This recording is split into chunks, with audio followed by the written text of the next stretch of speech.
pemutaran filmnya.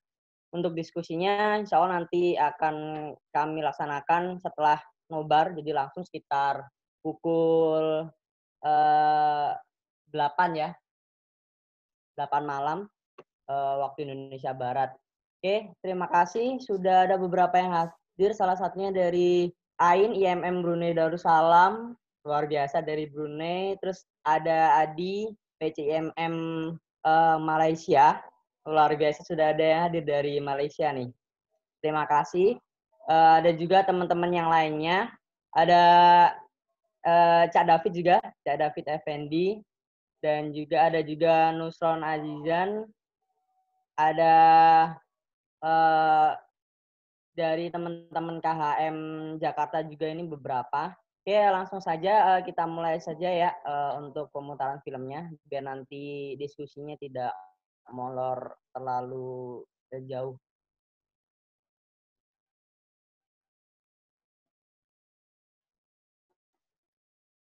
Mungkin teman-teman sudah nonton ya. Ini film dokumenter yang dibuat oleh Watchdog bekerjasama dengan beberapa pihak. Di sini banyak diceritakan banyak hal ya, permasalahan khususnya terkait kritik program prakerja yang nanti juga ada korelasinya dengan isu lingkungan, dengan isu COVID-19, dengan isu PHK sebagai dampak COVID-19 dan lain sebagainya nanti dibedah oleh masing-masing pembicara ya dari KHM DIY Daerah Istimewa Yogyakarta. Ada juga Mas Harul Ramadan, perwakilan dari KHM Nasional. Dan juga kami bekerja sama dengan Kreata, Center for Research on Environment, Profit, Technology, and Advocacy. Jadi Kreata ini bergerak di banyak bidang, khususnya terkait penelitian lingkungan. Ada nanti Mas. Oke, langsung saja kita mulai nonton barengnya ya. Pas kuliah.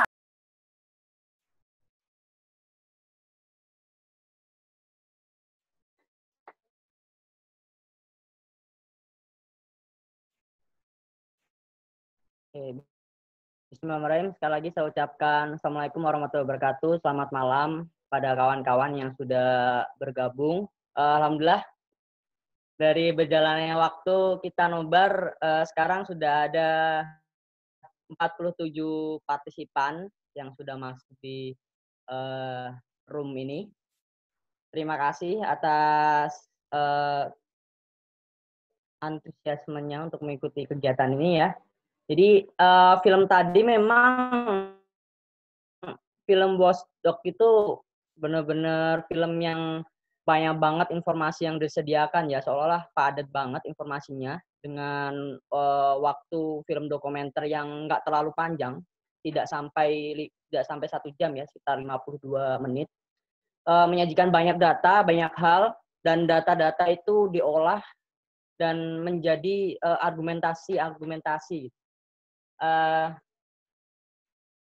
Jadi nanti akan kita bedah bersama ya untuk film ini. Kita diskusikan bareng-bareng film ini sekitar 2 jam ke depan. Alhamdulillah di sini sudah banyak yang masuk dan juga sudah ada salah satu pemateri yang sudah join, yaitu Mas Widi Dianto Mutakin. Terus juga Mas Fauzan ini sudah masuk atau belum ya? Tadi ya sudah masuk Mas Fauzan juga, Mas Fauzan Sandiah. Tinggal nunggu nih satu pembicara lagi, yaitu Mas Harul Ramadan.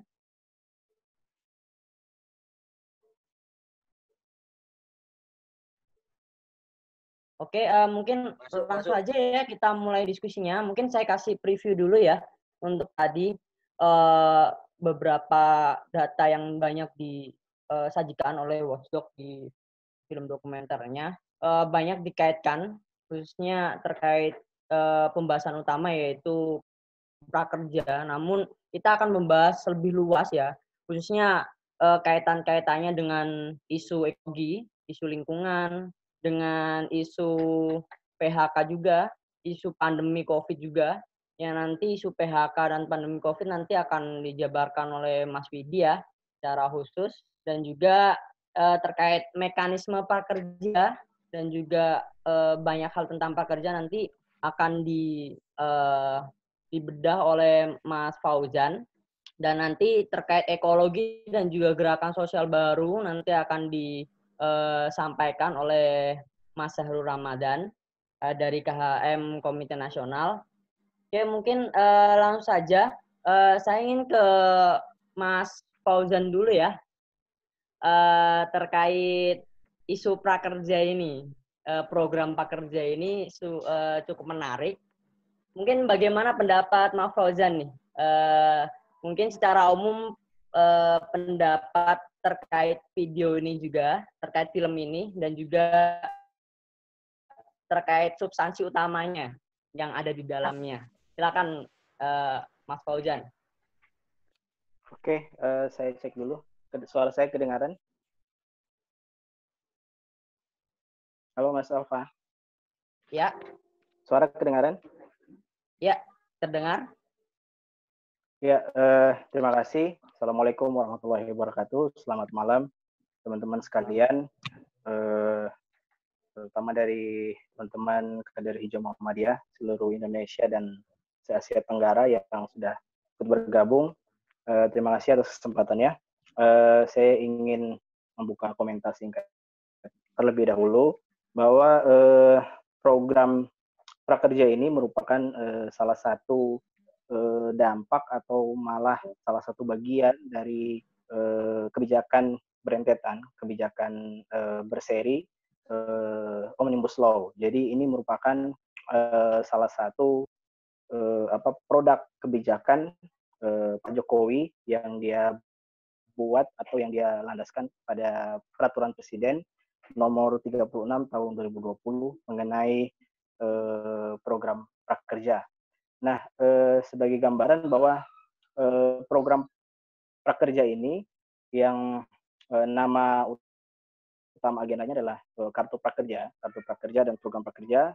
Tujuannya berdasarkan pada pemerintah itu ada tiga. Yang pertama adalah perluasan kesempatan kerja, kemudian yang kedua adalah peningkatan produktivitas, dan yang ketiga daya saing baik bagi angkatan kerja.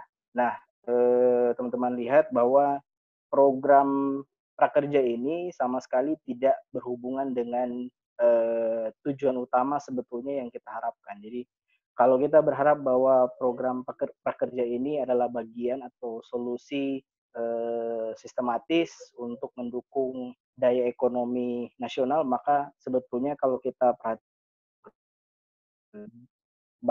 dalam blueprint-nya sendiri tidak sama sekali ditujukan untuk pengentasan pengangguran atau perbaikan ekonomi nasional.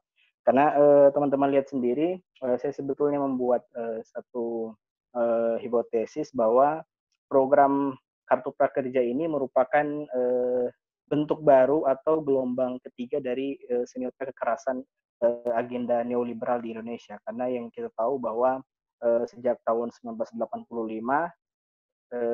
sebetulnya pola untuk mengatasi pengangguran, menciptakan lapangan kerja itu sudah dilakukan selama setidaknya ada 3 kali penyesuaian tahun 1985, kemudian tahun 1999, kemudian tahun 2009. Nah, selama 3 kali periode penyesuaian neoliberal tersebut, yang kita tahu bahwa investasi ditambah, investasi akumulasi modal kapital internasional diperbanyak, tetapi justru daya serap tenaga kerjanya berkurang, gitu ya. Jadi pertama program prakerja ini tidak dalam tafsiran saya, dalam kalau teman-teman periksa di blueprint-nya sendiri sama sekali tidak menciptakan pekerjaan gitu ya. Jadi sebetulnya hanya untuk peningkatan kompetensi. Jadi ada beberapa masalah yang saya catat. Jadi dengan bertambahnya modal tidak linear dengan terciptanya lapangan pekerjaan. Kemudian yang lain bahwa program prakerja ini bau neoliberalnya tinggi sekali, gitu ya. Jadi ini merupakan salah satu barangkali tanda petik prestasi yang dibuat oleh ekonom-ekonom neoliberal di Indonesia untuk menggolkan program kartu prakerja ini berbarengan dengan Undang-Undang Omnibus Law. Teman-teman lihat bahwa program prakerja ini punya diksi-diksi neoliberal yang sangat kental. Itu adalah dia mengganti kata penyediaan lapangan kerja dengan perluasan kesempatan, tanda petik kesempatan. Yang kedua, dia tentang produktivitas. Yang ketiga, sebagai semiotika liberal, bahwa dia mengkonstruksi seolah-olah kesempatan kerja tidak ada tanpa dibuka prakerja, gitu ya. Jadi seolah-olah bahwa kesempatan kerja ini tidak muncul karena kesempatan kerja tidak muncul, produktivitas tidak muncul, daya saing bagi angkatan kerja tidak muncul karena satu problem utama yang mau dijawab itu kompetensi kerja. Nah, jadi landasan berpikir ideologis dari program prakerja ini secara tidak langsung sebetulnya justru berbeda dengan kenyataan yang kita lihat di banyak tempat dan dalam banyak kasus, bahwa seolah-olah problem dari tenaga kerja di Indonesia itu karena yang pertama karena tidak ada kesempatan kerja, yang kedua karena tidak ada produktivitas, tidak produktif, tenaga kerja kita tidak produktif. Yang ketiga karena tidak ada daya saing, gitu ya. Jadi kita lihat. Kemudian program prakerja ini, teman-teman bisa lihat di Perpres nomor 36, sama sekali tidak punya akar ideologis hukum dengan Undang-Undang Dasar 1945. Sama sekali nggak ada. Gitu ya. Jadi dia merupakan salah satu produk kebijakan ekonomi yang tidak berlandaskan pada ideologi ekonomi nasional di dalam Undang-Undang Dasar 1945. Kemudian program prakerja ini justru menghapus realitas dari kompleksitas realitas demografi pengangguran di Indonesia yang cukup besar. Jadi kalau kita lihat bahwa dalam program prakerja ini dia cuma mendefinisikan 3 jenis angkatan kerja. Yang pertama adalah pencari kerja, yang kedua adalah pekerja buruh atau pekerja yang di PHK, yang kedua pekerja atau buruh yang membutuhkan peningkatan kompetensi. Jadi seolah-olah bahwa dia mencoba untuk mereduksi konteks tenaga kerja di Indonesia menjadi sekedar bahwa tenaga kerja merupakan bagian dari pencari kerja, pekerja buruh yang kena PHK, dan pekerja buruh yang membutuhkan kompetensi. Di luar itu dia tidak menghitung. Padahal dalam kajian ekonomi dan ketenaga kerjaan kita melihat perkembangan yang terbaru justru yang kita lihat adalah munculnya satu kelas yang disebut dengan prekariat atau semacam jenis satu kelas sosial yang dia lebih dari sekedar rentan, gitu ya. Jadi bahkan ketika pertama kali dia menjadi satu kelompok kelas, dia menjadi sangat rentan, gitu. Jadi program prakerja ini sama sekali tidak berusaha untuk sebetulnya menjawab sebetulnya problem dari pengangguran di Indonesia. Kemudian yang sangat kontroversi kerja yang dalam landasan hukum sudah disebutkan bahwa Perpres nomor 36 tahun 2020 tadi tidak punya akar pemikiran pembangunan ekonomi nasional dengan Undang-Undang Dasar. Kemudian yang kedua, secara teknis ini berbahaya dan rentan dengan korupsi yang sangat merugikan negara, ya, 5,6 triliun, karena dalam prakerja yang teman-teman pahami bahwa yang memegang pengelolaan program pekerja ini disebut sebagai manajemen pelaksana. Dan manajemen pelaksana ini ditunjuk oleh pemerintah. Sedangkan dalam rangka perpindahan uang antara rekening virtual yang dimiliki oleh setiap peserta program kartu prakerja dengan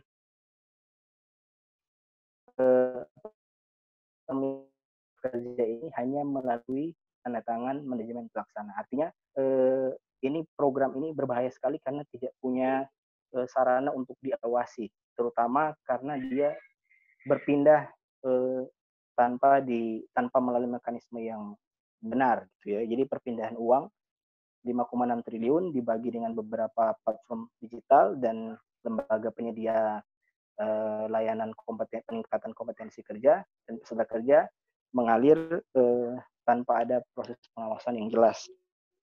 Kemudian yang berikutnya dalam program prakerja ini persoalan utama adalah bahwa pemerintah mengatur pemberian insentif bagi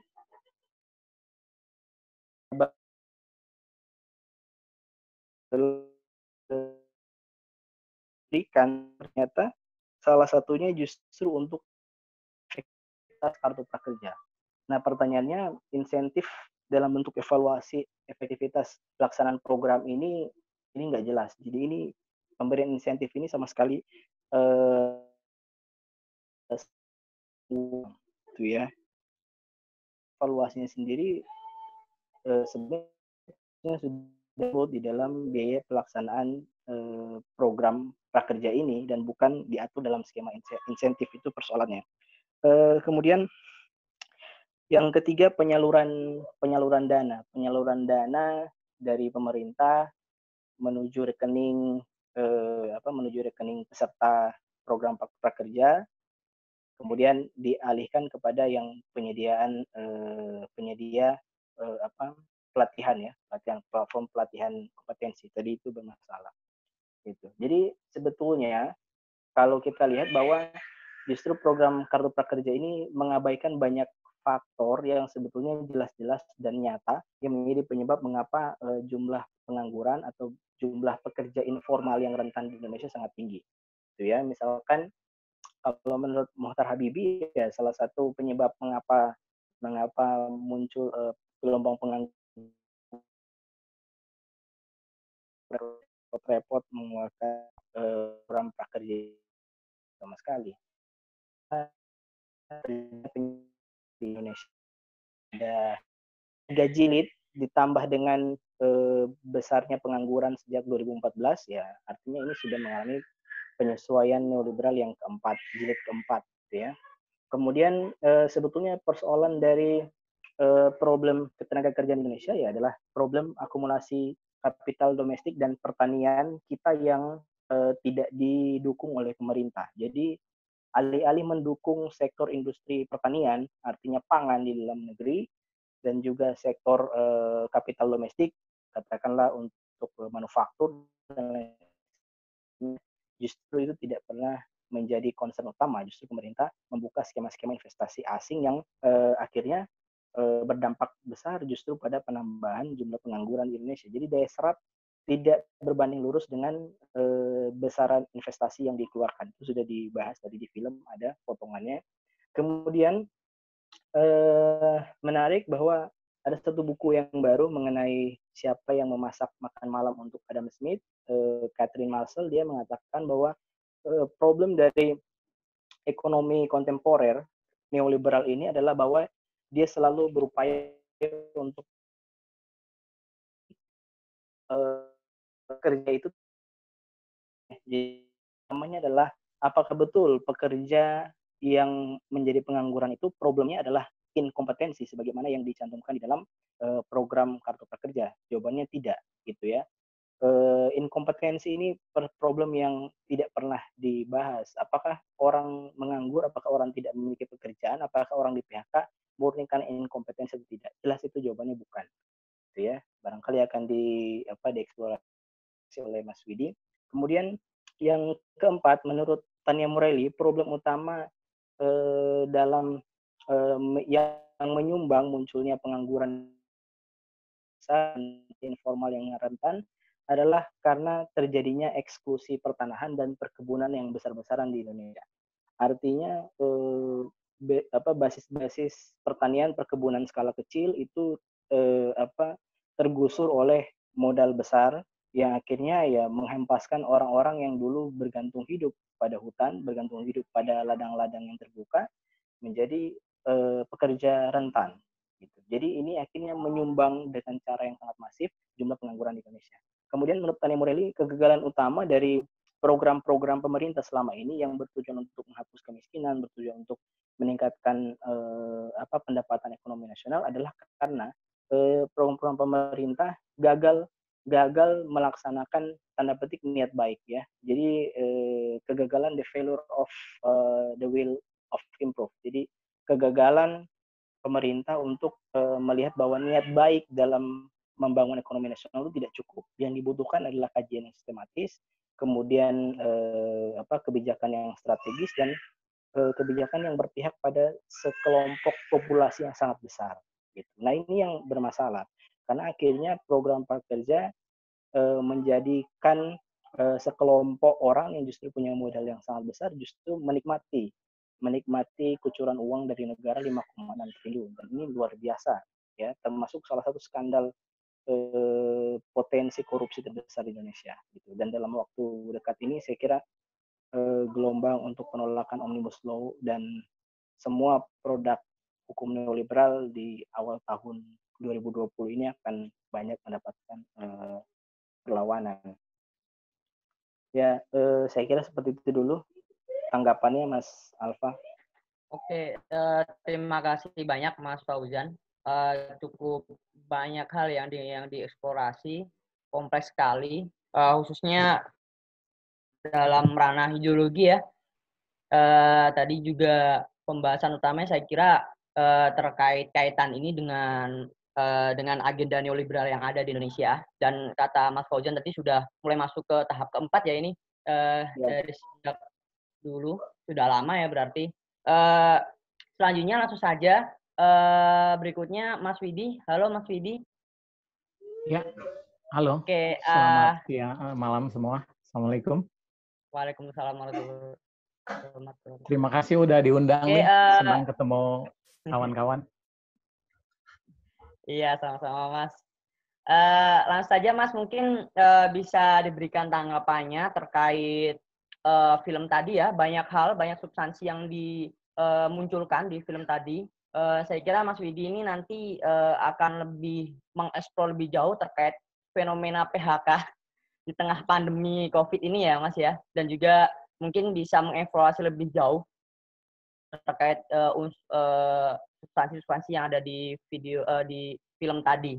Oke, silakan Mas Widi. Saya share screen dulu ya. Okay. Ya. Sebenarnya saya udah menyiapkan presentasi ya. Oke, screen sharing dulu. Sebentar. Ya, terlihat ya? Ya, terlihat. Oke, lanjut. Ya, untuk film sebenarnya ini sangat menarik karena ini selain literasi tentang ekonomi ya, ekonomi dalam masa pandemi, ini juga menjelaskan bagaimana konsep kesejahteraan negara ini dibangun menurut saya. Dan seperti narasumber sebelumnya, Mas Fauzan sudah menjelaskan, mungkin akan mirip-mirip dengan saya di akhir, bahwa ini memang kita arahnya memang meneruskan konsep neoliberal yang sebelum-sebelumnya memang sudah dilaksanakan di negara kita lewat presiden-presiden sebelumnya gitu. Nah, cuma di ujungnya ini kita sampai ujung sebenarnya Omnibus Law ini seperti Thanos ya. Dia ujung, jadi seperti kiamat sebenarnya kalau memang ini berlangsung terus proses Omnibus Law ini gitu. Jadi ini yang sangat kuat Omnibus Law ini sangat kuat karena menghancurkan semua undang-undang lainnya gitu. Jadi dia di atas semua undang-undang gitu. Jadi itu komentar saya melalui lewat film ini sebenarnya sudah ada di presentasi saya. Nanti ketika saya bilang skip mungkin Mas Alfa bisa bantu ya. Silakan Mas Alfa. Dijalankan slide-nya. Halo? Belum berubah ya? Oke, judulnya Knockdown Ekonomi, jadi bukan sekedar pandemi ini. Karena dari sebelumnya nanti bisa dilihat kita memang gelombang-gelombang PHK sudah berjalan mulai dari kalau dari 2015 walaupun ini diperdebatkan sudah 1 juta orang di PHK gitu. Lanjut. Silakan, Mas Alfa. Ya. Jadi COVID ini sendiri realitasnya secara sosial memang mengerikan karena di tempat saya sendiri ini orang pro kontra gitu. Jadi lebih banyak konspirasi teori yang diperdebatkan dibanding bahwa ini adalah sebuah bencana gitu. Dan bencana ini adalah bencana yang luar biasa efeknya. Kita memang merasakan peningkatannya belum signifikan, tapi saya sendiri takut ada gelombang kedua ya, gelombang kedua dalam pandemi ini. Jadi kita bisa lihat profil COVID. Lanjut.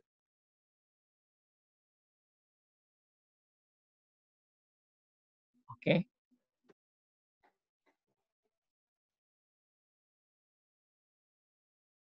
Dilanjut, Alfa ya. Jadi perkembangan COVID ini per 18 Juni ya. Per 18 Juni ini sudah bertambah naik. Namun ini orang sudah tidak takut lagi. Jadi ada semacam pepatah, orang yang sudah ketakutan itu tidak bisa ditambah lagi kadarnya menjadi lebih takut lagi gitu. Ini udah ketakutan, sudah selesai paranoidnya, kita sudah selesai proses paranoidnya. Tapi ternyata proses pandeminya masih menanjak ya dari kasus-kasus positif, bisa dilihat di grafik yang semuanya ini adalah resmi dari COVID or ID ya. Bisa kita lihat epicentrumnya akan berubah ke daerah-daerah baru gitu perkiraannya. Dan lebih repot lagi kalau dia masuk sampai ke daerah-daerah yang fasilitas kesehatannya sangat minim dan itu adalah di luar Jawa. Di luar Jawa. Ini sangat mengerikan kalau memang ada gelombang kedua. Semoga tidak terjadi gitu. Grafik belum ada tanda-tanda melandai. Paranoid orang sudah selesai. Sekarang menjadi anti klimaks. Tapi semoga memang nanti akan melandai. Lanjut.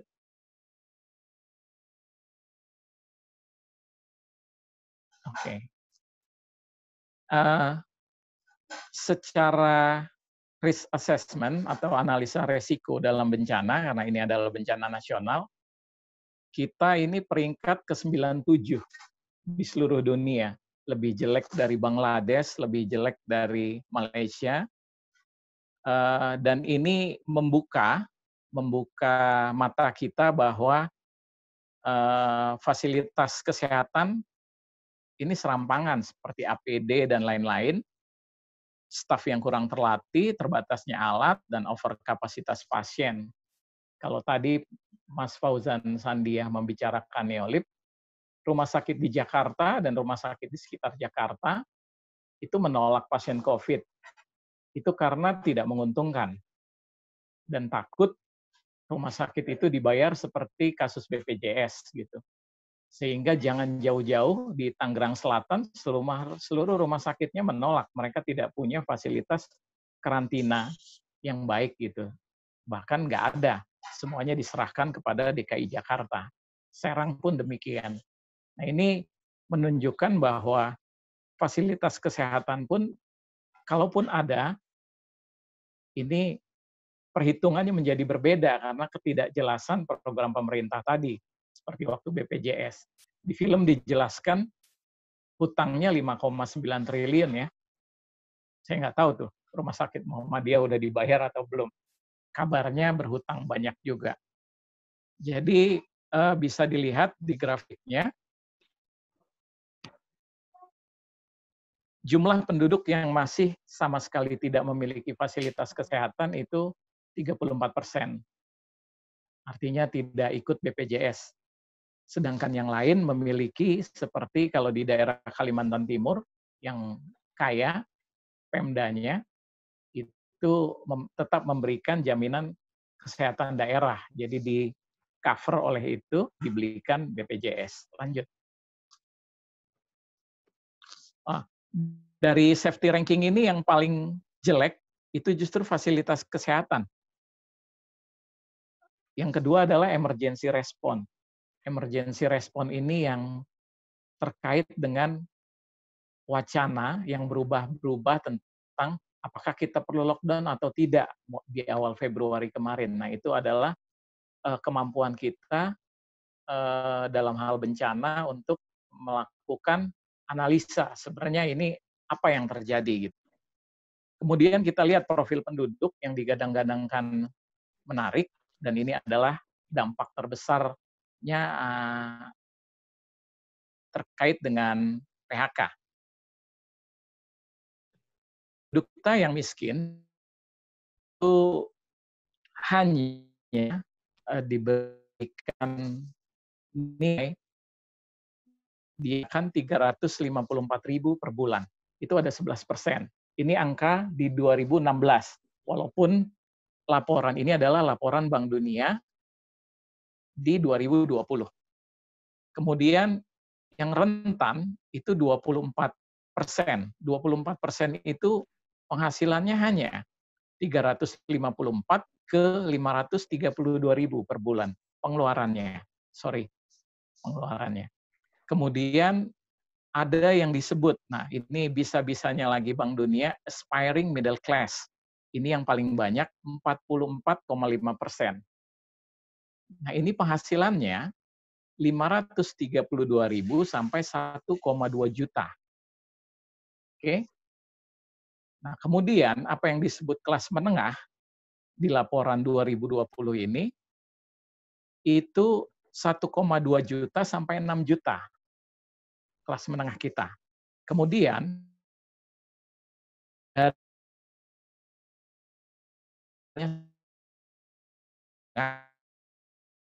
itu 6 juta per bulan. Cuma 1% dari 20% itu. Sisanya upper class 0,5%, ini yang di atas 6 juta rupiah. Hanya 0,5%. Komposisi penduduk kita masih demikian, dan kalau dihitung jiwanya, yang vulnerable sebenarnya, menurut saya, yang batas atasnya itu sampai 1,2 juta pengeluaran per bulan, itu ada 212 juta jiwa. Jadi ada sekitar 74% penduduk kita rentan, dan ini yang menjadi rentan terhadap pandemi jika berkepanjangan. Jadi betapa negara ini memang punya beban yang cukup besar. Karena ternyata masih ada 212.000 juta jiwa yang vulnerable sebenarnya. Nah, ini adalah permainan statistik, dia mengklasifikasi seperti ini, dan ini bagian dari yang perlu teman-teman kuasai sebenarnya untuk analisa nantinya. Oke. Lanjut. Slide berikut. Oke.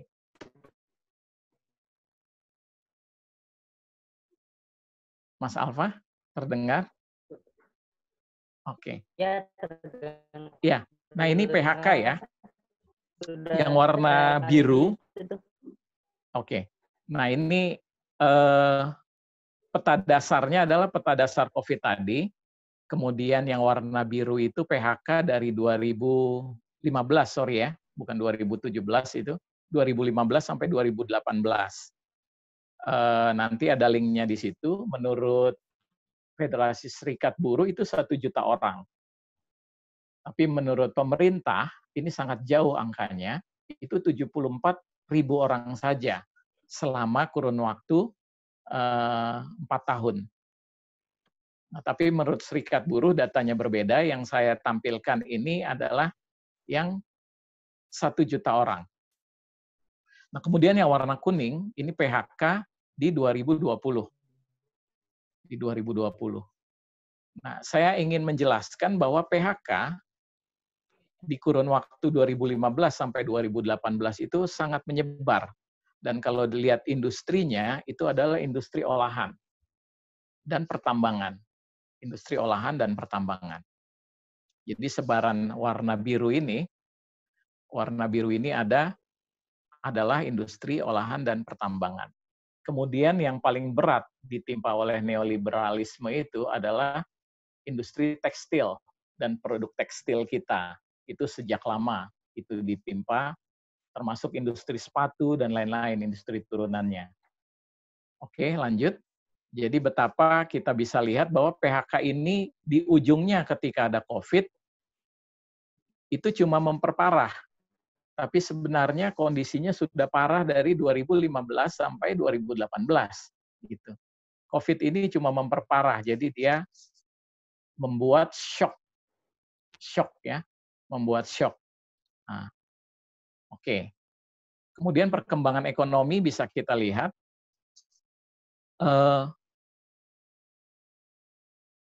Hampir semuanya di sekitar apa ya? Di sekitar 5% ya. 5%, ada yang 5,5, 49, 4,5, 5,5, ya di sekitar 5, kecuali Maluku dan Papua dia cuma 2% dan itu ditopang oleh pembangunan infrastruktur. Jadi khusus untuk Papua dan Maluku itu adalah belanja negara di situ ketika negara membuat Trans Papua. Nah, perkembangan ekonomi di sana bukan perkembangan sektorilnya, tapi adalah belanja negara di sana gitu. Jadi kita harus pahami juga ekonomi itu ada belanja rumah tangga seperti yang ada di Jawa, Sumatera, Kalimantan, tapi khusus untuk wilayah timur, terutama Papua itu adalah belanja negara untuk pembangunan infrastruktur. Realnya bisa jadi tidak seperti itu. Nah, kemudian di sebelah kanannya, ini adalah pertumbuhan di tahun 2020 sampai year of year ini artinya sampai bulan April. Sampai bulan April semuanya minus ya. Bisa kita lihat industri pengolahan minus, perdagangan minus, keuangan minus, konstruksi minus, pertambangan minus, transportasi dan perdagangan minus, ini ada konstruksi. Artinya inilah yang akan memperparah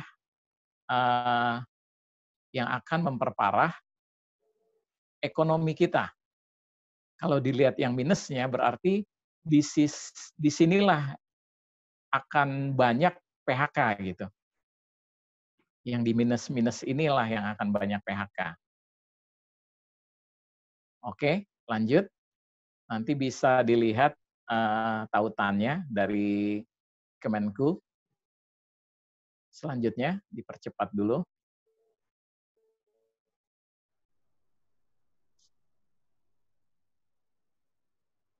Iya. Jadi konstruksi ini sama sekali berat. Nah, kemudian perkembangan ekspor di 4 bulan pertama, paling tinggi adalah pertambangan, karena konsensi pertambangan itu, kontraknya itu kita bahkan sudah fix, batu bara kita itu sudah fix ke India dan Cina harganya.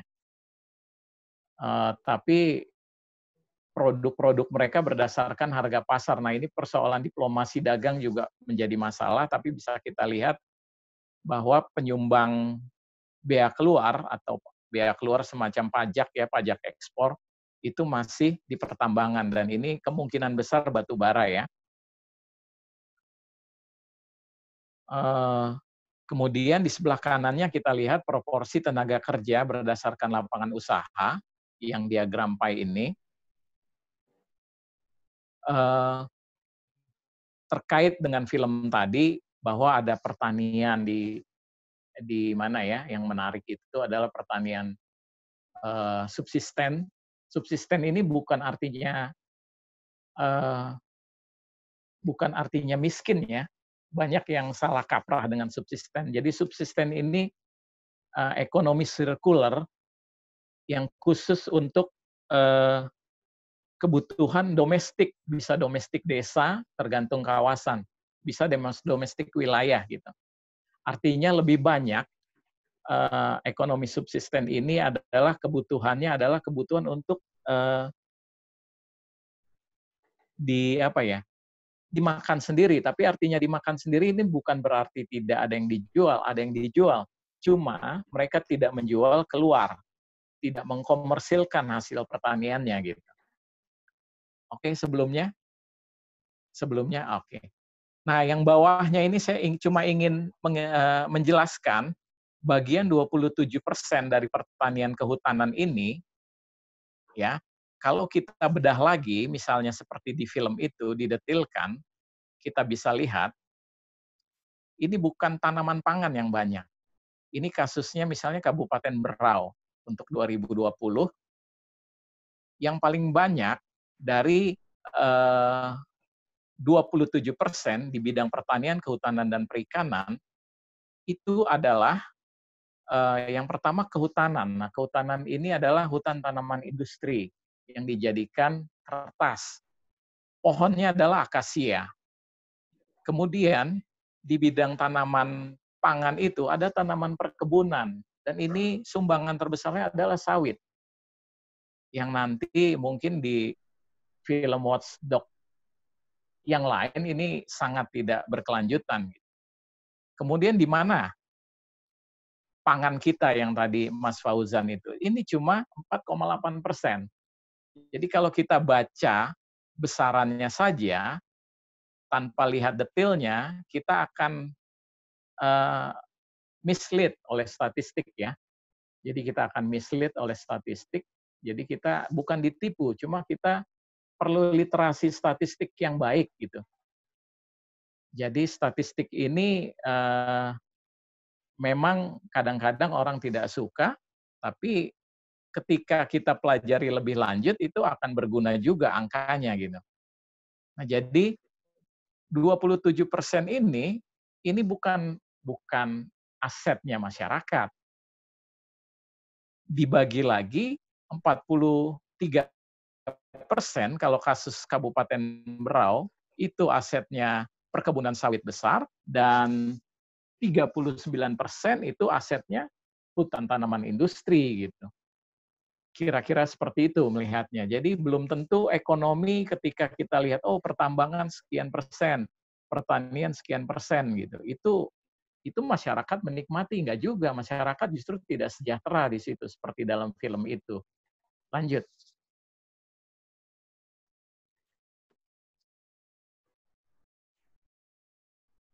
Nah, jadi statistik bisa juga menyesatkan kita.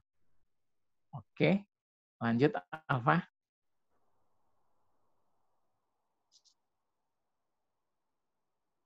Nah, knockdown-nya di mana gitu? Di sebelah kiri saya itu belum lanjut, belum sampai ke sini. Sebelumnya Alfa. Oke, di sebelah kirinya itu knockdown. Ini mulai contoh ada 3 sektor pangan, sektor perdagangan. Dua contoh. Ini adalah perjuangan menahun gitu loh. Mulai reformasi kita sektor pangan dan sektor kehutanan termasuk, terus sektor perdagangan, ini mulai memasuki era neoliberal, seperti yang dikatakan Fauzan Sandia. Nah, itu habis terus dikikis. Jadi sebelum ada Omnibus Law pun, sektor ini sudah habis-habisan dihajar gitu. Kedaulatan pangan kita tidak ada, dan lain-lain. Bahkan untuk benih sendiri, petani tidak bisa membenihkan benihnya sendiri karena ada persoalan ini. Terakhir,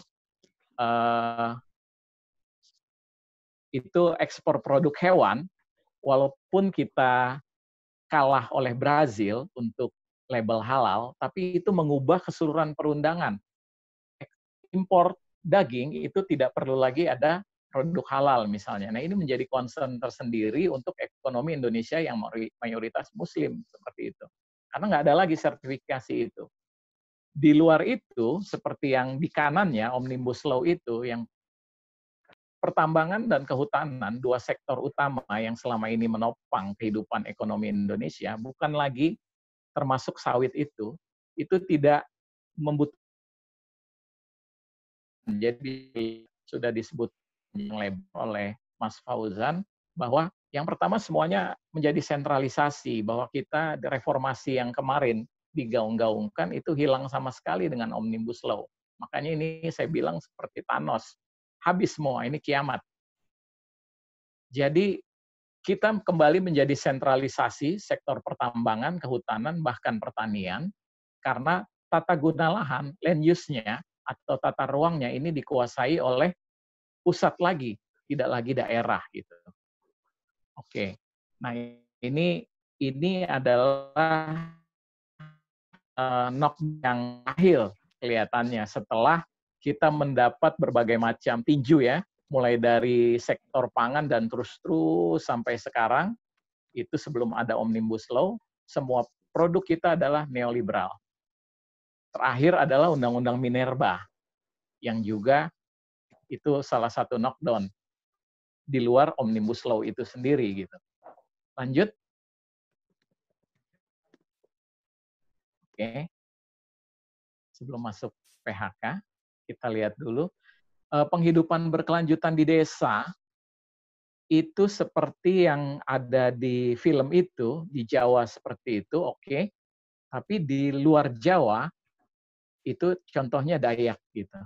Nah, persoalannya ketika kita sudah shifting atau bergeser dari ekonomi pertanian kepada ekonomi perkotaan, jasa dan industri, nah ini yang tidak resilient gitu.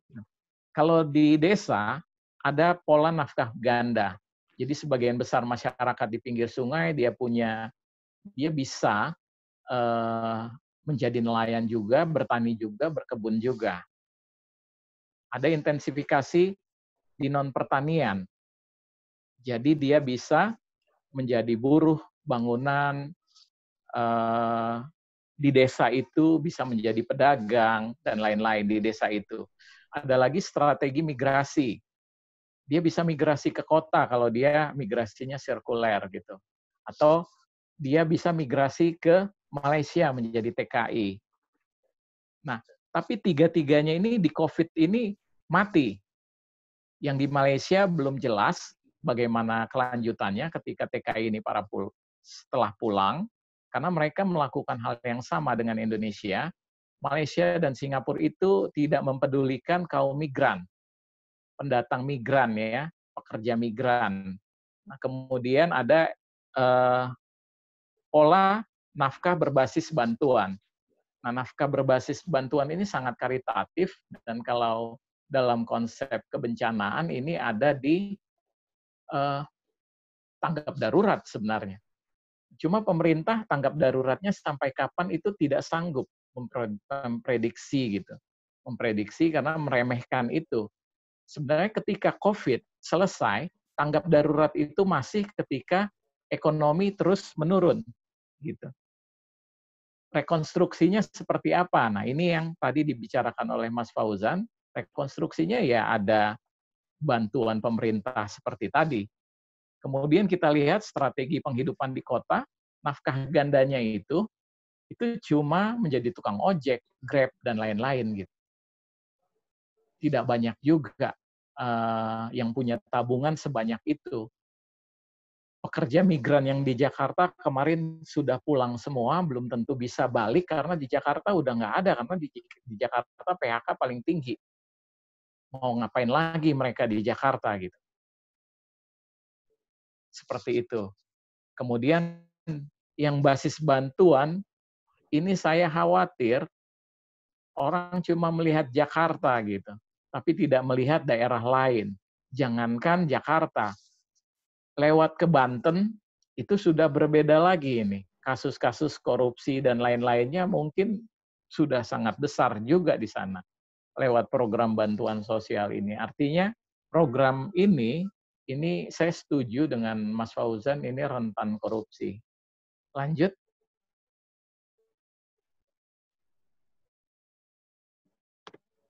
Oke. Jadi pola nafkah ini terkait dengan nanti persoalan resiliensi ya, atau daya lenting kita keluar dari krisis gitu. Yang ternyata kalau dalam kasus Kalimantan Timur itu terbanyak sampai saat ini PHK setelah Jakarta ya, terbanyak provinsi di luar Jawa yang PHK, dan itu sektornya adalah pertambangan. Sektornya pertambangan. Sementara pertambangan itu sendiri menjadi tulang punggung Kalimantan Timur. Ini yang kenapa di film tadi juga disinggung, itu sama sekali tidak sustainable ekonomi di sana. Kemudian ini adalah pembiayaan yang diberikan oleh pemerintah saat ini. Ada peraturan pemerintah yang disinggung oleh Mas Fauzan tadi, selain Omnibus Law itu, yaitu nomor 1 tahun 2020. Dan ini yang butuh gotong royong dari masyarakat sipil sebenarnya. Lanjut. Gotong royongnya itu, ya tadi, undang-undang ini, peraturan ini sangat tidak memihak masyarakat, sangat tidak memihak rakyat, karena rentan korupsi dan segala macam penyelewengan itu tidak bisa diadukan. Jadi seperti tadi di film, Agustinus ya namanya, Mas Agustinus itu ke PT UN bilang, wah ini rentan. Itu enggak, dengan Perpu nomor 1 2020, usaha Mas Agustinus itu mustahil gitu. Sehingga selain Omnibus Law, Perpu ini juga perlu ditarik gitu, perlu dicabut. Gitu. Karena usaha seperti Mas Agustinus, oh ini disinyalir koruptif ini. Itu percuma juga gitu. Oke. Slide selanjutnya adalah slide terakhir sebenarnya. Nah, bagaimana terkait dengan PHK? Nah, PHK ini jujur ini tidak bisa dihindari di masa pandemi ya oleh sebagian pengusaha. Tapi bukan itu persoalannya. Jadi aturan buruh kita dan hubungan industrial kita sampai sekarang menempatkan buruh dalam posisi lemah, posisi tawar lemah sampai sekarang sebelum pandemi gitu. Jadi bagi pemerintah mungkin pandemi ini menjadi bless in disguise. Artinya pemerintah yang saat ini sangat pro investor, mereka bisa beralasan bahwa pengusaha ini sangat kesulitan gitu, dan pengusaha itu bagian dari rakyat gitu kan. Tapi bukan itu persoalannya. Harusnya pemerintah bisa meninjau kembali persoalan itu, yang dengan Omnibus Law justru pemerintah sama sekali tidak pro pekerja gitu, tidak pro pekerja atau buruh. Sehingga celah ini justru memperlemah posisi tawar buruh gitu. Celah COVID ini yang saya bilang bless in disguise bagi pemerintah yang tidak pro rakyat gitu.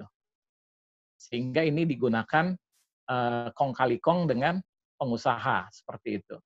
Jadi ada banyak nanti program-program pangan, termasuk cetak sawah di mana di lahan gambut, yang niatnya di lahan gambut di Kalimantan, itu adalah proyek pemerintah yang pro pengusaha, karena nanti itu bukan rakyat yang bekerja, itu adalah perusahaan multinasional bidang pangan gitu. Seperti Monsanto dan lain-lain, itu akan ada di Kalimantan, akan ada di Papua, dan lain-lain. Seperti itu mungkin. Terkait dengan PHK, sebenarnya bisa dibuat webinar lagi yang ada ahli hukumnya, Mas Alfa ya. Saya sendiri bukan ahli hukum, tapi seperti ini. Di sini ada kawan saya, manajer kedai. Sinawi itu punya manajer, dan itu ada Mas Farhan. Mas Farhan itu merumahkan satu kokinya, dan satu lagi pekerja lepasnya gitu. Pekerja lepasnya selama bulan puasa. Selama bulan puasa, sehingga karena ada aturan PSBB tadi gitu. Ini tidak terhindarkan, tapi setelah bulan puasa, kita buka lagi, itu dipanggil lagi pekerjanya gitu. Pekerjanya dipanggil lagi. Nah, ini yang kelas seperti kami ya, omsetnya nggak lebih dari 20 juta, ini terpukul habis. Jadi omset kedai saya itu tidak lebih dari 20 juta per bulan, itu habis sebagai UMKM. Dan ini nggak ada solusi sama sekali.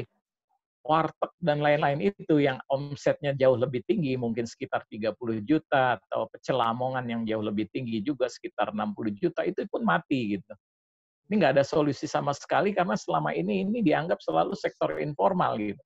Padahal inilah yang menjadi tadi sumber penghidupan berkelanjutan masyarakat paling bawah gitu. Jadi bukan lagi industri, bukan lagi pengusaha yang dimanjakan itu, justru inilah sektor-sektor kecil yang bisa memberdayakan masyarakat gitu. Jadi ada juga, saya ingin menggarisbawahi, untuk PHK ini kita jangan sampai bias juga dalam COVID ini adalah kondisi sosial ekonomi masyarakat. Jadi kasihan masyarakat kecil ini selalu menjadi kambing hitam. Di COVID dia tidak taat, misalnya. Ya, dia nggak punya kapasitas untuk taat gitu. Yang pertama, pengetahuannya rendah. Literasi terhadap pandemi rendah. Dan COVID ini adalah pengalaman pertama mereka diatur sedemikian rupa, mulai dari masker, cuci tangan, dan lain-lain, mulai dari mereka keluar rumah gitu. Ini hal yang baru bagi mereka. Secara antropologi, ini hal baru gitu. Sehingga ada kesempatan untuk mengkambing hitamkan kelompok paling bawah ini juga, ini sesuatu yang menurut saya jahat ya. Justru ini yang harus diangkat gitu. Kalau di bencana yang rentan ini yang harus diangkat. Dan jangan lupa tadi, yang rentan itu di atas 200 juta jiwa. Oke. Itu saja catatan saya. Yang rentan itu di atas 200 jiwa untuk penduduk Indonesia. Kalau 200 jiwa dibagi 4, berarti ada 25 juta keluarga. KK. Kalau anaknya cuma 2 ya. 25 juta keluarga rentan kondisinya sekarang gitu. Rentan terhadap ekonomi tadi ya, masalah ekonomi tadi ya, Mas? Ya, rentan terhadap persoalan ekonomi. Sehingga ke depan saya tidak bisa membayangkan kalau pemerintah tetap menjalankan tadi konsep Omnibus Law, neolib yang seperti itu jangka panjang kita susah naik. Grafik kita akan terus melandai gitu. Jadi setelah pergantian kepemimpinan 2014, kita nggak pernah mencapai pertumbuhan ekonomi di atas angka 6. Di atas angka 6. Rizal Ramli bahkan memberikan data lain, itu kita cuma 3% selama hampir 6 tahun pertumbuhannya. Di awal saja kita 5%. Tapi 2017-2018 Rizal Ramli mempunyai data kita cuma 3%. Sementara presiden sebelumnya di angka 6,3-6,5% gitu. Ya artinya ini kondisi kita memang terus menurun. Maksud saya itu ya. Maksud saya kondisi kita terus menurun, dan kalau ada COVID, ini adalah shock yang terberat gitu loh. Tapi artinya kenapa kondisi kita menurun? Karena kita salah mengembangkan ekonomi kita, arah ekonominya seperti tadi. Gitu. Jadi pangan saya setuju, itu pangan kita sekarang paling bertahan 6 bulan ya untuk Jawa atau Jakarta. Paling bertahan 6 bulan. Kita harus impor pangan. Nah, sekarang Vietnam penyumbang pangan juga di kita, penyumbang beras, itu sekarang sudah menutup. Jika Vietnam, Cina menutup, Jepang menutup, karena mereka terganggu juga, ekonominya habis kita. Tidak punya pasokan pangan. Artinya ketahanan pangan pun akan goyang. Gitu. Berarti tapi ini bukan masalah intinya, COVID gitu. Oke. Untuk pangan sendiri kita belum bisa mandiri ya, Mas? Kira-kira. Terutama Jawa, karena ekologisnya sudah terganggu, tata ruangnya sudah terganggu, yang paling parah kan ekologi Pulau Jawa. Dan terbesar penduduk di situ, dan pusat konsentrasi ekonomi di situ, itu justru terganggu. Tapi di luar sana, masih ada diversifikasi pangan, Mas. Jadi yang tadi Kalimantan, mereka masih sanggup menanam singkong dalam jumlah luas, jagung dalam jumlah luas, gitu. Sulawesi demikian, gitu. Tapi kalau pangan ini bersaing terus dengan pertambangan, karena arah kita sekarang pertambangan, menggenjot ekonomi, itu akan habis gitu. Jadi kalau 5 tahun ke depan kita bukan semakin berketahanan, malah semakin rentan terhadap pangan gitu. Itu saja sih. Iya. Jadi kita ketahanan pangan kita beresiko. Karena semua sawah dialihfungsikan menjadi kalau di luar Jawa itu menjadi kebun sawit. Iya. Dan pemerintah sendiri, saya ingat sekali tahun 2000 kita kampanye anti sawit. 20 tahun kemudian sebagian aktivis yang kampanye anti sawit sekarang bisa membuat konsep desa sawit lestari. Ini ada lagi digodok, desa sawit lestari. Nah, ini menurut saya sangat ini ya, mereka sendiri menjalani 20 tahun itu bahwa desa-desa di sekitar sawit itu tambah miskin, tapi karena untuk kebutuhan pengusaha lagi-lagi mereka bikin desa sawit lestari gitu loh. Atau desa sawit berkelanjutan gitu. Nah, ini adalah salah satu juga menurut saya bukan salah kaprah ya, salah arah juga gitu. Oke, sampai di situ saja. Banyak contoh sebenarnya, cuma kan ada pembicara lain. Oke, terima kasih Mas Widi. Sebenarnya saya tadi agak memang bertanya ya terkait hal ekologi, karena setelah ini Mas Sahrul akan fokus ke dalam pembahasan ekologi dan juga gerakan sosial baru. Langsung saja. Oke, terima kasih. Ya, terima kasih Mas Widi. Nanti kita buka termin tanya jawab nanti. Oke, silakan. Halo, Mas Sahrul. Halo.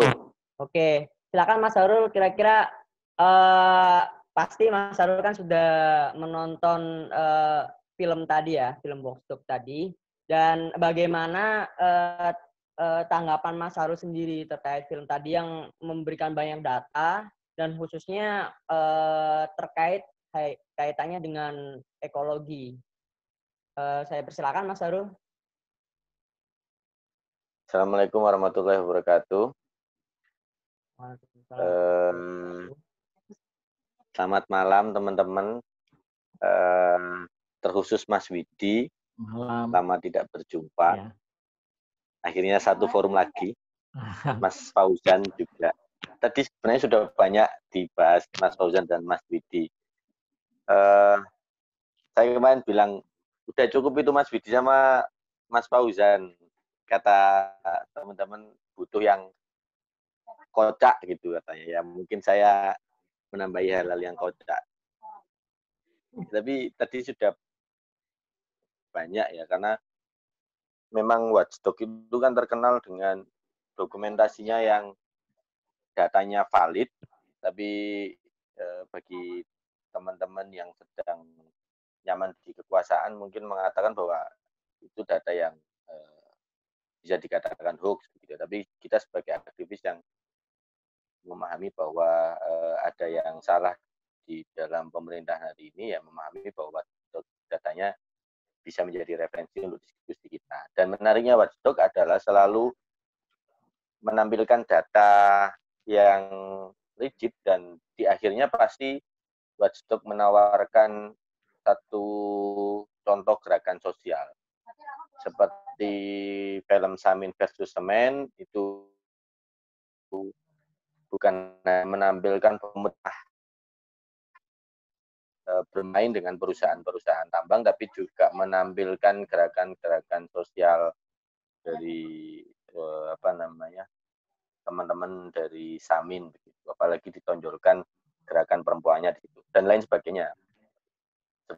Seperti di belakang hotelnya Jogja itu juga siapa itu yang pentolannya itu, yang saya pernah ketemu waktu Harla petani nelayan tambang. Besok insya Allah tahun ini ada Harla petani nelayan tambak pasir, pantai pasir di Jogja. Itu menarik, itu contoh gerakan masyarakat sipil yang murni tidak mau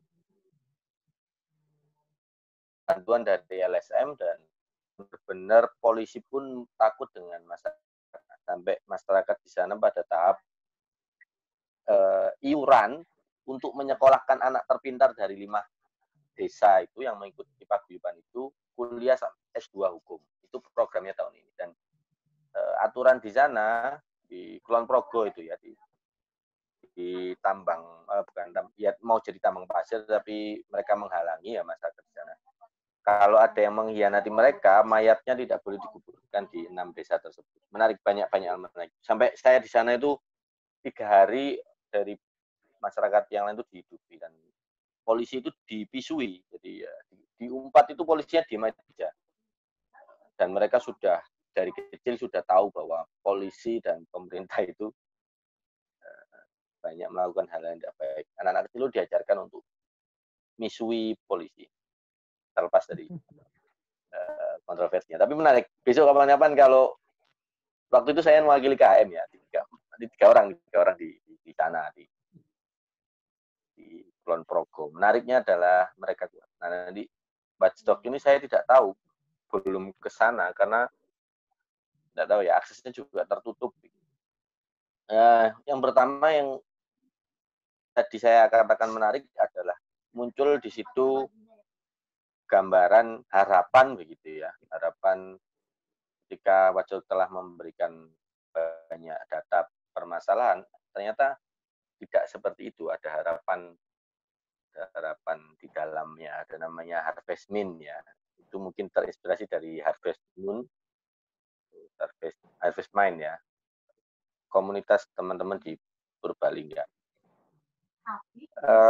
Saya waktu itu melihat awal film yang membahas tentang pemuda itu, saya kira memang mereka ini anak-anak orang desa begitu, atau anaknya petani, atau anak S1 pertanian yang mungkin dalam berkuliahnya menemukan kesadaran.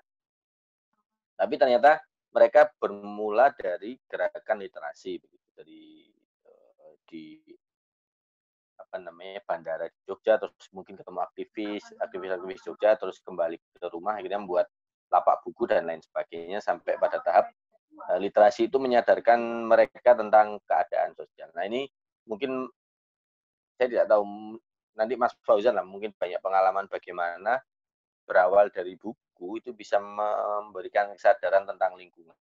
Itu kan ekoliterasi, dan itu RBK telah sukses melakukan itu, begitu ya. Nah, itu ada yang menarik. Apakah bisa kita sebagai aktivis, nah, kita mengamati gerakan-gerakan kita ya ini otomatis di Muhammadiyah. Gerakan-gerakan sosial kita di IPM, IMM Pemuda dan lain sebagainya, termasuk di KHM yang menggaungkan intelektual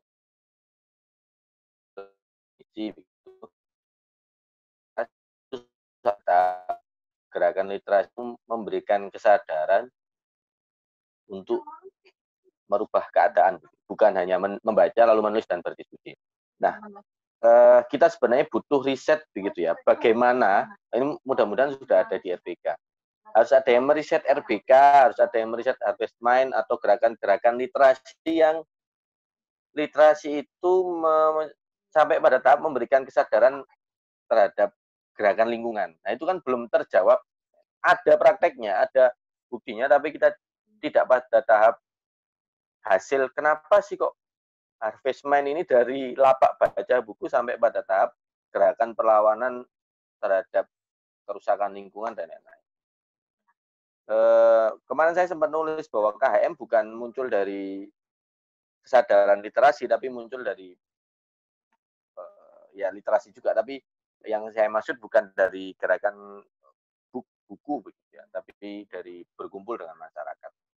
Tapi kami punya keyakinan bahwa buku juga bisa merubah literasi, dalam hal ini buku menulis dan diskusi bisa sampai pada tahap itu. Tapi yang menjadi daya tertarik saya, ketertarikan saya adalah bagaimana komunitas-komunitas sosial itu bisa sampai pada tahap kesadaran itu. Nah, itu perlu kita teliti. Mungkin nanti teman-teman KM Jakarta Raya atau teman-teman lainnya bisa meneliti IPM, IMM yang punya kesadaran itu yang bermula dari literasi, supaya orang bisa meniru, oh begini ternyata gerakan literasi bisa diakumulasikan menjadi gerakan kesadaran. Sampai mau bertani itu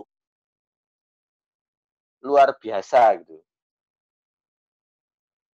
Sampai pada tahap bertani itu luar biasa sekali itu. Kalau saya jujur aja ya, karena lahir dari Surabaya, mungkin ya menanam tumbuhan yang kecil-kecil saja gerakan saya. Kalau sampai pada tahap bertani itu kan sudah mengorbankan banyak hal. Dan saya punya pengalaman mungkin kalau di jumlah 3 bulan mengorganisir petani ya, 3 bulan mengorganisir petani. Permasalahan yang waktu itu saya dapatkan adalah saya dituduh PKI begitu, karena yang saya organisir adalah lawannya tengkulak begitu. Kenapa kok saya dituduh PKI ya? Karena saya mengorganisir petani waktu itu di Tahlilan. Tapi karena saya berasal dari UIN sehingga akhirnya saya jawab. Nah, ini menjadi sebuah permasalahan yang di film ini kita ditunjukkan bahwa pemerintah berpikiran bahwa kesejahteraan itu munculnya dari atas. Kalau saya dulu pernah, mungkin teman-teman ekonomi ya, mungkin saya pernah mendapatkan kuliah namanya trickle down effect gitu ya. Paradigma yang sangat diagungkan oleh Orde Baru yang apa namanya ya, gampangannya adalah muncratan air, atau kalau gampang gampang digambarkan itu ada ember, airnya banyak, terus mungkin bocor netes-netes sampai pada tahap bawah. Mereka beranggapan bahwa investasi atau kekayaan orang kaya atau usaha kapital yang besar itu nanti akan berpengaruh pada masyarakat kecil. Mungkin perbedaan besar dari pandangan pemerintah dengan watchdog ya, dalam hal ini mungkin kita juga, itu saya memahami bahwa watchdog itu masuk ke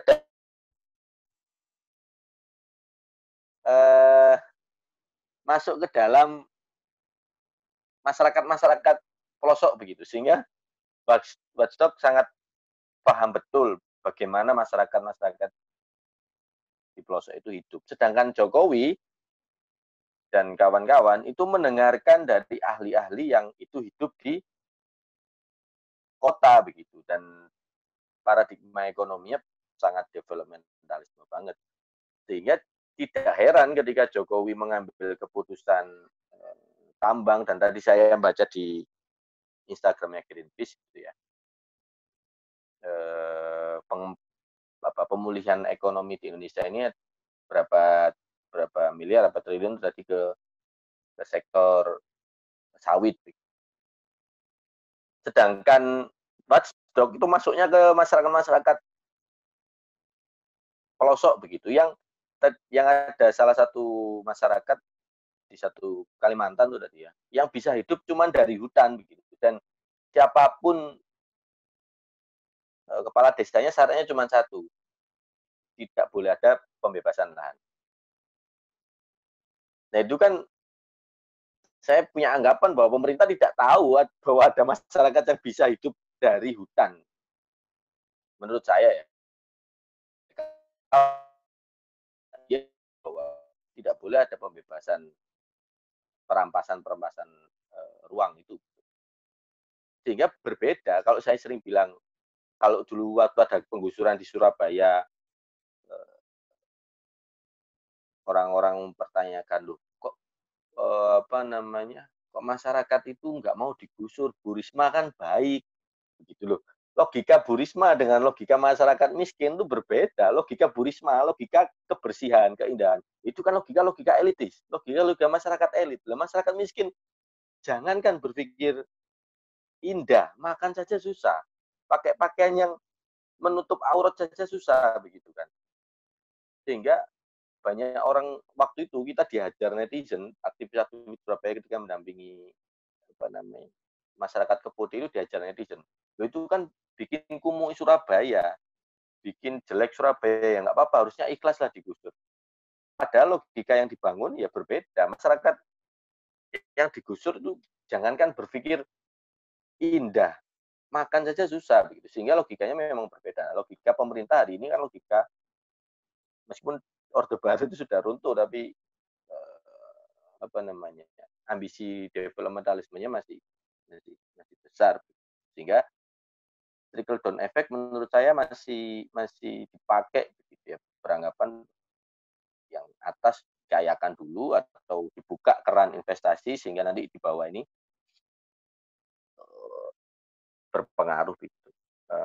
Untuk nilai-nilai yang lain ya menjadi sesuatu yang tidak penting. Sehingga bagi saya film Watchdog ini menariknya adalah kita didorong untuk membuat gerakan-gerakan perlawanan yang contohnya simpel sebenarnya. Saya mempertanyakan kenapa Watchdog tidak menampilkan atau mendokumentasikan gerakan-gerakan perlawanan yang besar seperti kemarin ada gerakan tolak Omnibus Law dan lain sebagainya.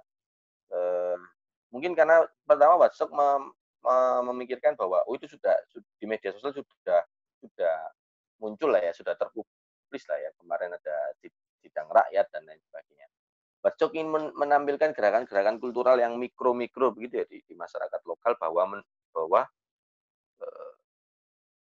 bahwa ketahanan pangan itu bisa dilakukan di masyarakat. Nah itu yang sering kita lupakan, meskipun gerakan besar seperti menolak petisi dan lain-lain itu penting. Saya tidak tahu ya, kemarin mungkin karena KHM ini dalam melakukan perlawanan itu masih bareng ya, maksudnya tidak punya kekuatan sebesar Muhammadiyah secara pimpinan pusat dan NU secara pimpinan pusat itu kan sebenarnya besar. Tapi kemarin baru RUU HIP ini baru Bapak kita ya, ayahanda kita dan kiai-kiai di NU baru bergandengan menunjukkan taringnya untuk menolak. Tapi kemarin waktu Omnibus Law mungkin saya tidak tahu, mungkin Pak Busro saja yang ganas. Itu pun diprotes. Kemarin Pak Busro kita bikin poster itu, teman-teman bikin poster itu diprotes. Masa Pak Busro ngomong kayak gitu? Saya juga kaget, kader-kader Muhammadiyah yang kaget Pak Busro ngomong kayak gitu. Bukannya Pak Busro itu memang biasanya memang seperti itu, gitu kan? Kenapa kok kaget ada Bapak Muhammadiyah yang melawan pemerintahan atau kezaliman? Ini menjadi evaluasi bersama ya, bahwa ya mudah-mudahan munculnya KHM ini sebagai autokritik di Muhammadiyah sendiri. Nah, apalagi teman-teman nanti di Jakarta Raya, ini bagi saya seksi sekali gerakan ekologi ini dalam rangka ngitik-ngitiki Bapak apa? Ngitik-ngitik itu apa ya? Ngitik-ngitik itu nyentil-nyentil lah ya, dowel jawil bapak-bapak yang di situ mungkin pusatnya Bapak PP Muhammadiyah ketika ada seperti Omnibus Law kemarin, RUU Cipta Kerja dan lain sebagainya, itu saya rasa harus secara struktur kekuatan PP Muhammadiyah juga ikut. Ya sebenarnya kita ini kan siapa sih, wong masih kecil kok berani-beraninya nyentil-nyentil ayahanda, tapi tidak apa-apa begitu kan. Kalau dalam hal ini ada pun nanti bapak-bapak pasti akan membimbing depan ke depan. Nah, harapannya kita juga harus mengakar begitu ya, seperti gerakan Harvest Mind ini yang dia menunjukkan bahwa kesejahteraan kita bisa muncul dari masyarakat lokal atau akar rumput. Nah, yang menarik dari Watchdog ini juga stafsus milenial. Saya jadinya sadar kenapa Najwa Shihab itu nggak pernah bahas kartu prakerja. Ternyata saudaranya ikut di dalam lingkaran itu ya, Mbak Najwa Shihab, sekolahmu dari Cikal itu. Makanya saya langsung mempertanyakan begitu. Oh, pantesan ya Mbak Najwa ini nggak pernah bahas prakerja, padahal itu isu penting di tengah COVID begitu.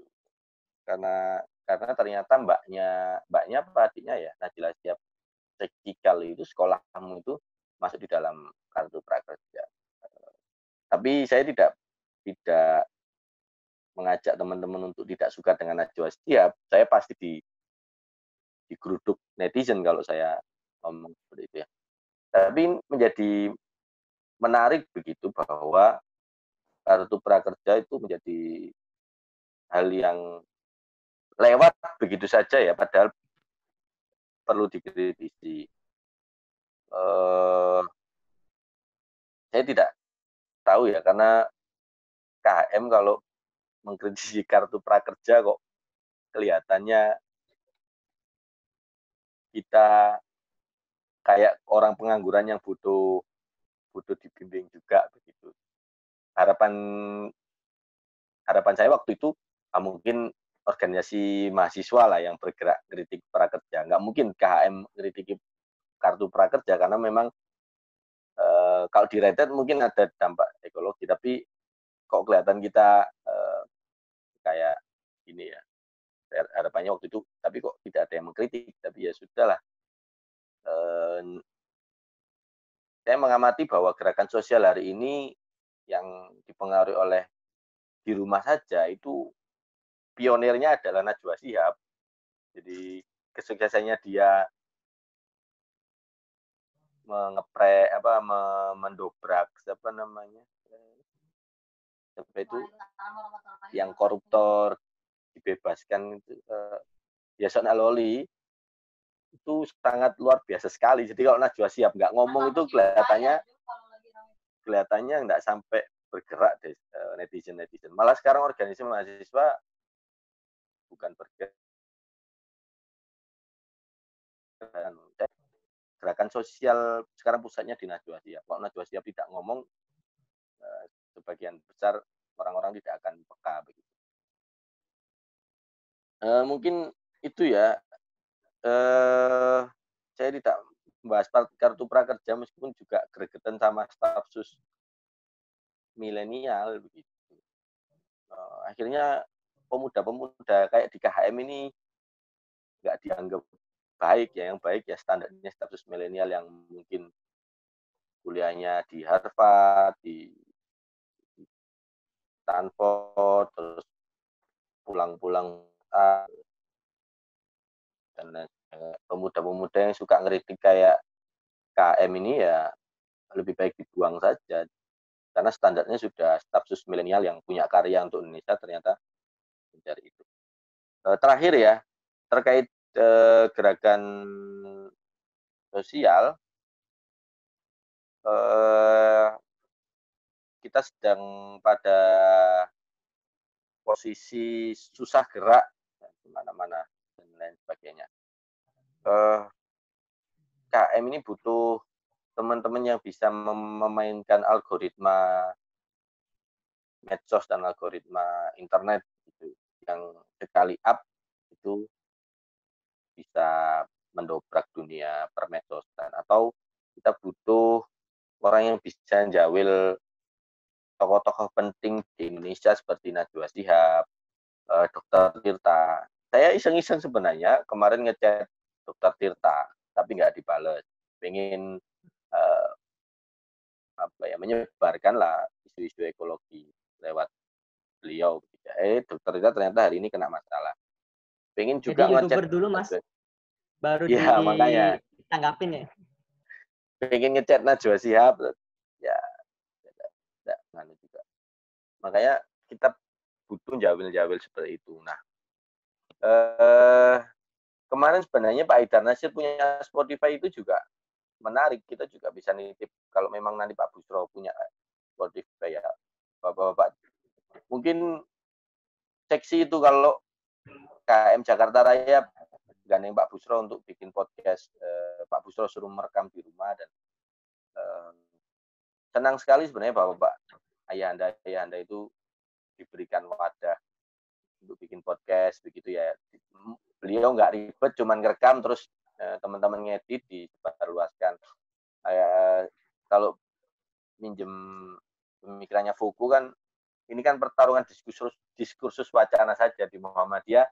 Wacana lingkungan ini kurang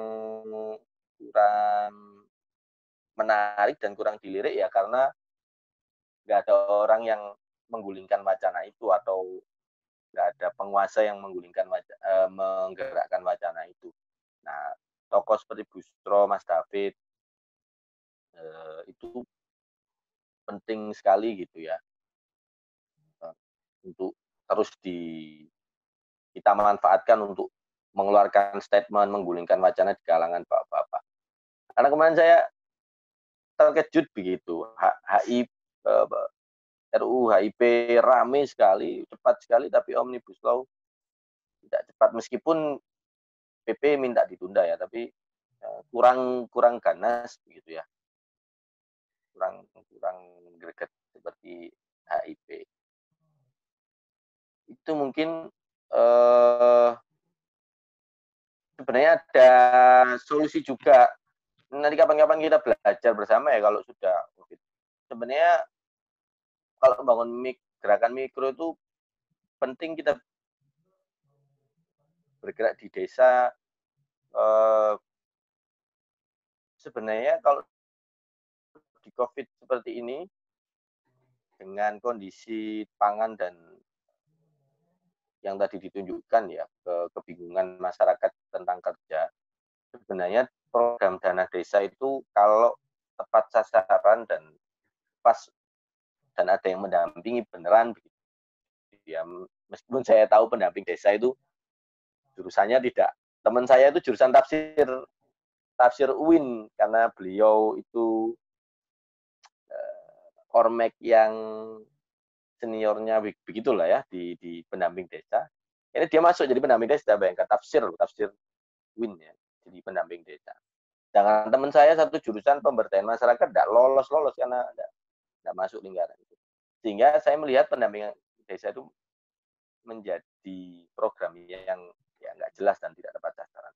Dan salah satu poin dari undang-undang desa atau dana desa itu adalah sistem informasi desa. Nah, itu menarik untuk kita garap sebenarnya, supaya pembangunan desa dan pemberdayaan desa itu tepat sasaran. Kenapa kok desa itu mandek dan gitu-gitu aja? Karena data yang dibangun itu tidak tepat sasaran, sehingga banyak orang yang pengangguran, ada sarjana S1 tidak kembali ke desa, sarjana pertanian S1 tidak kembali ke desa, dan lain-lain, karena desa tidak punya data yang valid. Ada namanya SID sebenarnya, aplikasi sistem informasi desa. Itu menarik sekali. Saya tidak tahu Muhammadiyah sudah mulai ke sana atau belum ya. Saya pernah membuat itu dan hari ini juga aktif menggarap itu. Dan itu dampaknya luar biasa. Waktu saya dulu mengerjakan pertama kali dan memberikan ikhlas cuma-cuma, tidak membayar, gratis ke kepala desa. Kepala desa itu sampai nangis terisak-isak begitu ya, karena merasa terbantu sekali karena data desa itu sangat luar biasa. Karena ya pembangunan kalau tidak pakai data yang valid begitu ya tidak bisa pas. Nah, menurut saya teman-teman di Haspesmen tadi sudah punya data yang valid tentang desa, analisa mereka di desa, menggerakkan anak muda. Itu kapan-kapan lah ya menjadi rancangan teman-teman kader hijau untuk bisa mendampingi desa-desa. Kalau di Jakarta mungkin ya di kota-kota juga bisa lah ya. Itu mungkin ngalor ngidul tidak jelas. Ya, terima kasih banyak Mas Harul. Memang sebenarnya komposisi tiga pembicara di malam hari ini cukup baik ya.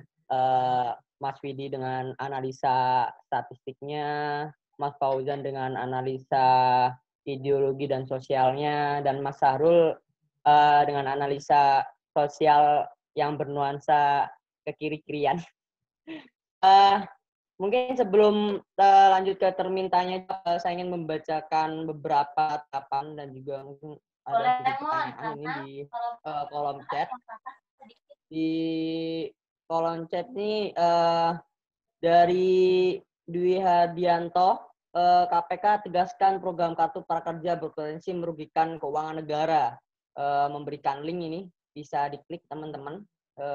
Selanjutnya ada juga ini dari Adi, PCMM Malaysia, Anarko. Saya kira ini menanggapi pembahasan dari Mas Harul tadi ya. Terus Mas David, Cak Sarul makin seger sekarang gayanya. Saking ekologis kayaknya. Salam